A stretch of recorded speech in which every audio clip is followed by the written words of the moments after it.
প্রিয় রাখি, প্রিয় সভাপতি, মঞ্চে উপবিষ্ট প্রায় সকল ছাত্র সংগঠনের শীর্ষ নেতৃবৃন্দ, ঠিক এবং গণতান্ত্রিক আন্দোলনের যোদ্ধারা, সবাই বলে জুলাই যোদ্ধা, আমি বলি গণতান্ত্রিক আন্দোলনের যোদ্ধা। সবসময় গণতন্ত্রের জন্য সংগ্রাম করেছে, স্বাধীনতার জন্য যুদ্ধ করেছে, এই ঢাকা বিশ্ববিদ্যালয়ের ছাত্ররাই নেতৃত্ব দিয়েছে। সুতরাং বাংলাদেশের অভ্যুদয়ের ইতিহাস থেকে তার আগে পর্যন্ত ব্রিটিশ বিরোধী আন্দোলনের সময় থেকে ছাত্র সমাজের ভূমিকা উজ্জ্বল। আমাদের এই উপমহাদেশে, সারা বিশ্বের ইতিহাসেও ছাত্রদের ভূমিকায় সেই সমস্ত দেশের ইতিহাস রচনায় ভূমিকা রেখেছে, ইতিহাসের বাক পরিবর্তনে ভূমিকা রেখেছে এবং প্রত্যেকটি দেশের স্বাধীনতা সংগ্রাম থেকে শুরু করে গণতান্ত্রিক অধিকার আদায়ের সকল সংগ্রামে ছাত্ররাই নেতৃত্ব দিয়েছে প্রাণ শক্তি হিসেবে। একইভাবে ঢাকা বিশ্ববিদ্যালয়ে 24শে জুলাই যে আন্দোলনের স্ফুলিঙ্গ প্রকাশিত হয়েছে তার সফল পরিণতি হিসেবে 5ই আগস্ট ছাত্র গণ অভ্যুত্থানের সফল সমাপ্তি হয়েছে। বাংলাদেশ গণতান্ত্রিকভাবে অবমুক্ত হয়েছে, দেশের বিলুপ্ত গণতন্ত্রকে আমরা আবার মুক্ত করতে পেরেছি। সেই সময়কার 15ই জুলাই আমি তখন নির্বাসনে, কিন্তু আমার সমস্ত মনোযোগ, আমার সমস্ত সহযোগিতা সবকিছু এই আন্দোলনের সাথে ছিল। আমার সহযোদ্ধারা জানে এবং যারা জুলাইয়ের এই ছাত্র অভ্যুত্থানে নেতৃত্ব প্রদান করেছে, সহযোগিতা করেছে, তাদের অনেকেই জানে। আমি এই মেয়ের ছবি তখন দেখেছিলাম বিদেশে বসে। আজকে আমাকে আবার সেই ছবিটা রাকিব দেখালো, জীবন্ত ছবি। এই ছবি কথা বলেছে। যেদিন ঢাকা বিশ্ববিদ্যালয়ে স্লোগানে মুখরিত হলো তুমি কে আমি কে, রাজাকার রাজাকার, যেদিন স্লোগানে মুখরিত হলো কে বলেছে স্বৈরাচার স্বৈরাচার, এই স্লোগান বাংলাদেশের ইতিহাসের বাক পরিবর্তন করে দিয়েছে।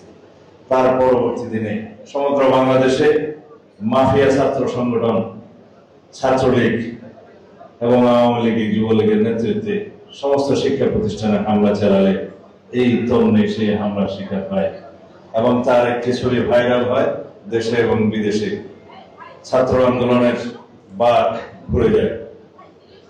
16ই জুলাই আমাদের বাংলাদেশের ইতিহাস সৃষ্টিকারী শহীদ আবু সাইদ শহীদ হন। একই সময়ে চট্টগ্রামে আমাদের আরেক সন্তান, আমার গ্রামেরই সন্তান, যে আমাকে 2-3 সপ্তাহ আগে দেখতে গিয়েছিল, সে শহীদ হয় ওয়াসিম আকরাম। এবং মুগ্ধ সহ আরো অনেকেই তার পরবর্তীতে এই শহীদের কাতারে লিপিবদ্ধ হন। তারপরের ইতিহাস বাংলাদেশের মানুষ জানে। রক্তাক্ত হয়েছে আমাদের এই মানচিত্র, রক্তে লেখা ইতিহাস, রক্তে রঞ্জিত ইতিহাস। বাংলাদেশের নতুন করে এই ছাত্র গণ অভ্যুত্থানের মধ্য দিয়ে আমরা জনপ্রত্যাশিত গণতন্ত্রকে মুক্ত করতে পেরেছি। সেই গণতন্ত্রকে রক্ষা করার দায়িত্ব এখন আমাদের সবার। স্বাধীনতা অর্জন করা সহজ, কিন্তু স্বাধীনতা রক্ষা করা কঠিন। যে স্বাধীনতা, যে গণতন্ত্র অবরুদ্ধ থাকে, সেই দেশের স্বাধীনতা গণতন্ত্র পরাধীনতার শৃঙ্খলে থাকার মতোই থাকে।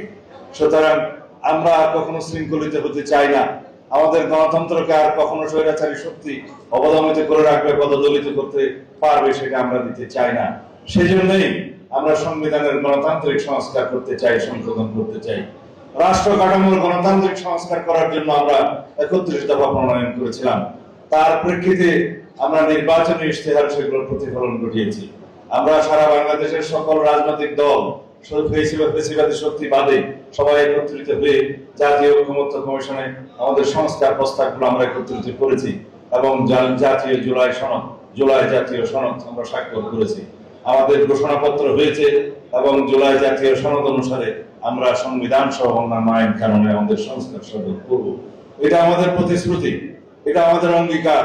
আমরা অঙ্গীকার করেছি যারা জুলাই যোদ্ধা আহত হয়েছে, শহীদ হয়েছে, যারা আহত হয়েছেন এবং যারা জুলাই যুদ্ধে অংশগ্রহণ করেছেন তাদের সাংবিধানিক সুরক্ষা দেওয়া হবে, আইনি সুরক্ষা দেওয়া হবে, তাদের অন্যান্যভাবে সহায়তা করা হবে। এগুলো আমাদের প্রতিশ্রুতি, জুলাই জাতীয় সনদের অঙ্গীকারনামায় লিপিবদ্ধ করা হয়েছে। আমরা চাই আইনানুগ প্রক্রিয়ার মধ্য দিয়ে ফ্যাসিবাদী মাফিয়া সংগঠন আওয়ামী লীগের রাজনৈতিক ভাগ্য নির্ধারিত হোক। আমরা এক্সিকিউটিভ অর্ডারে, প্রশাসনিক আদেশে কোন রাজনৈতিক দলের রাজনৈতিক করাকে নিষিদ্ধ করাকে আমরা সঠিক মনে করি না। এটা জুডিশিয়াল প্রসেসের মধ্যে দিয়ে যেতে হবে, আইনানুগ প্রক্রিয়ার মধ্যে দিয়ে যেতে হবে, সেটা আমরা নিশ্চিত করতে চাই। যারা ফ্যাসিবাদী শেখ হাসিনার সংগঠন হিসেবে আওয়ামী লীগের দায় দায়িত্ব নির্ধারণের জন্য আইনানুগ প্রক্রিয়া গ্রহণের পক্ষে মতামত ব্যক্ত করবেন, তাদের পক্ষে আমার একটা যুক্তি আছে।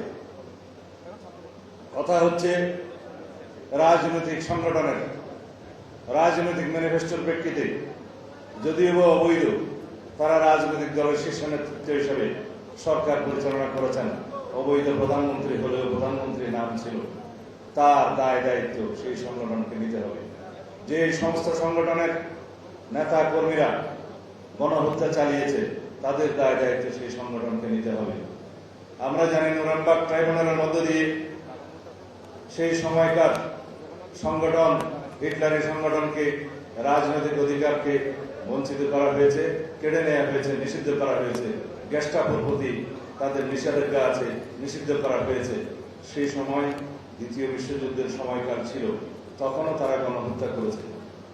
আর বাংলাদেশে একটি তথাকথিত নির্বাচিত সরকারের নাম দিয়ে রাষ্ট্রীয় ক্ষমতায় রাষ্ট্রীয় বাহিনীকে দিয়ে হত্যাযজ্ঞ চালিয়েছে, ম্যাসাকার করেছে এবং বাংলাদেশের সেই গণহত্যার স্বাক্ষর যারা রেখেছেন তারা সবাই চিহ্নিত হয়েছে। বাংলাদেশে এমন গণহত্যা পরিচালিত হয়েছে, আসমান থেকে গুলি করে সাধারণ গৃহিণীকে এবং শিশুদেরকে হত্যা করা হয়েছে। এটা বিশ্বে কোনো নজির নেই। সুতরাং দায় দায়িত্ব এড়াতে পারে না।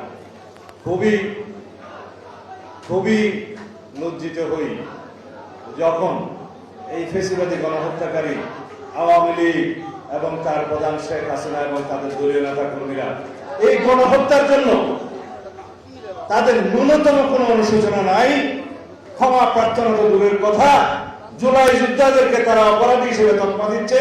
তারা বলছে যে জঙ্গিবাদী তৎপরতার মধ্য দিয়ে তাদেরকে নাকি রাষ্ট্র ক্ষমতা থেকে সরিয়ে দেওয়া হয়েছে। এই যখন অবস্থা, তারা আবারও বাংলাদেশের রাজনীতি করার স্বপ্ন দেখে এর চাইতে ঘৃণিত, লজ্জিত আর কোনো বাক্য হতে পারে না। যাই হোক, এটা তাদের ইতিহাস। আওয়ামী লীগের ইতিহাস বারে বারে গণতন্ত্রকে হত্যা করার ইতিহাস। তাদের ইতিহাস রক্ষী বাহিনীকে দিয়ে 30,000 বাংলাদেশের স্বাধীনতাকামী মুক্তিযোদ্ধাদেরকে হত্যা করার ইতিহাস। তাদের ইতিহাস বর্বরতার ইতিহাস, ধর্ষণের সেঞ্চুরি করার ইতিহাস, বাংলাদেশের ছাত্র সমাজকে কলঙ্কিত করার ইতিহাস, এদেশের ছাত্র রাজনীতিকে কলঙ্কিত করার ইতিহাস। তাদের ইতিহাস একদলীয় বাকশাল কায়েমের মধ্য দিয়ে গণতন্ত্রকে বিলুপ্ত করার ইতিহাস। সুতরাং আওয়ামী লীগ নামক এই ফ্যাসিস্ট মাফিয়া সংগঠনের পক্ষে যে কোনো কিছু বলা সম্ভব। আমরা শুধু অঙ্গীকার করতে চাই, এখানে দাঁড়িয়ে আজকে 15ই জুলাই এখানে দাঁড়িয়ে আমরা অঙ্গীকার করতে চাই, বাংলাদেশে আর কোনোদিন কোনো ফ্যাসিবাদের উৎপত্তি হতে দেব না। আমরা সবাই ঐক্যবদ্ধ থাকবো স্বৈরাচারের বিরুদ্ধে। আমরা গণতান্ত্রিকভাবে, সাংবিধানিকভাবে এই দেশের রাষ্ট্র কাঠামো এমন ভাবে সংশোধন করব যাতে বাংলাদেশে আর কোনোদিন ফ্যাসিবাদী শক্তির উত্থান না হয়, উৎপত্তি না হয়, উৎপাত না হয়। বাংলাদেশের ছাত্র সমাজকে আমরা কলঙ্ক মুক্ত করব, যে এক সময় এই দেশে একটি মাফিয়া ছাত্র সংগঠন ছিল যারা এই দেশের ছাত্র সমাজকে কলঙ্কিত করেছে। এই দেশের ছাত্র সমাজের ইতিহাস বড় উজ্জ্বল, রক্তে লেখা ইতিহাস, সেই ইতিহাসকে তারা কলঙ্কিত করেছে। সুতরাং বন্ধুগণ, সময় আর বেশি নাই, আমি সংসদের দিকে রওনা হব। আমি আশা করি আমরা এই জুলাইয়ের চেতনা নিয়ে কেউ যেন ব্যবসা করব না। আশা করি এই জুলাইয়ের চেতনাকে ব্যবহার করে কেউ কোনো রাজনৈতিক সংগঠন হিসেবে এই চেতনাকে ব্যবহার করব না। জুলাই আমাদের চেতনা, ঠিক আছে, কিন্তু জুলাই আমাদের শক্তি। এই জুলাইয়ের কৃতিত্ব যেন আমরা কেউ ব্যবহার না করি, কেড়ে না নিই। এককভাবে কারো কোনো কৃতিত্ব এই জুলাইয়ের নাই। এই দেশের সমস্ত জনগণ এই জুলাইয়ে যুদ্ধ করেছে ফ্যাসিবাদের বিরুদ্ধে, কৃতিত্ব তাদের। সুতরাং আমরা এই জুলাইয়ের শক্তিকে আমরা আরো শক্তিশালী করব। আমরা ফ্যাসিবাদ বিরোধী গণতান্ত্রিক আন্দোলনের যে ঐক্য গড়ে উঠেছিল সেই ঐক্যকে ধরে রাখবো, সেই ঐক্যকে আমরা ধরে রেখে সামনের দিকে আমরা সেই শহীদের প্রত্যাশিত গণতান্ত্রিক বাংলাদেশ বিনির্মাণ করব। এই দেশে যেন কোনো সরকার কোনোদিন ভবিষ্যতে ফ্যাসিবাদে আচরণ করতে সাহস না পায়, সেই জন্য আমরা এই জুলাইয়ের স্মৃতিকে ধারণ করব। জুলাই স্মৃতি জাদুঘর সেই স্বাক্ষর বহন করবে এবং সেটা দেখে ভবিষ্যতের সকল সরকার শিক্ষা গ্রহণ করবে। এই সেই গণভবন, এখানে জুলাই স্মৃতি ধারণ করা আছে। যারা ফ্যাসিবাদে আচরণ করবে তাদের পরিণতি এরকম হবে। সুতরাং আমরা তো আমাদের বয়স হয়ে গিয়েছে, আমরা তোমাদের রেখে যাচ্ছি। তোমরা এই গণতন্ত্রকে এগিয়ে নিয়ে যাবে, বাংলাদেশকে বিনির্মাণ করবে। সেই বাংলাদেশ, যে বাংলাদেশের স্বপ্ন ৭১-এর শহীদরা রেখেছে, যে বাংলাদেশের স্বপ্ন জুলাইয়ের শহীদরা রেখেছে, যে বাংলাদেশের স্বপ্ন যারা দু চোখের আলো হারিয়েছে তারা দেখতে না পারো, তাদের সন্তানরা যেন দেখে, সেই প্রত্যাশিত বাংলাদেশ বিনির্মাণে আসুন আমরা সবাই অঙ্গীকার করি আজকের এই 15 জুলাই। আমি এখন সেই প্রত্যাশা ব্যক্ত করে বিদায় নিতে চাই। খোদা হাফেজ। বাংলাদেশ জিন্দাবাদ। 2024-এর ছাত্র গণ অভ্যুত্থান অমর হোক, জিন্দাবাদ। জুলাই স্মৃতি আমাদের শক্তির উৎস হোক, প্রেরণা হোক। আসসালামু আলাইকুম।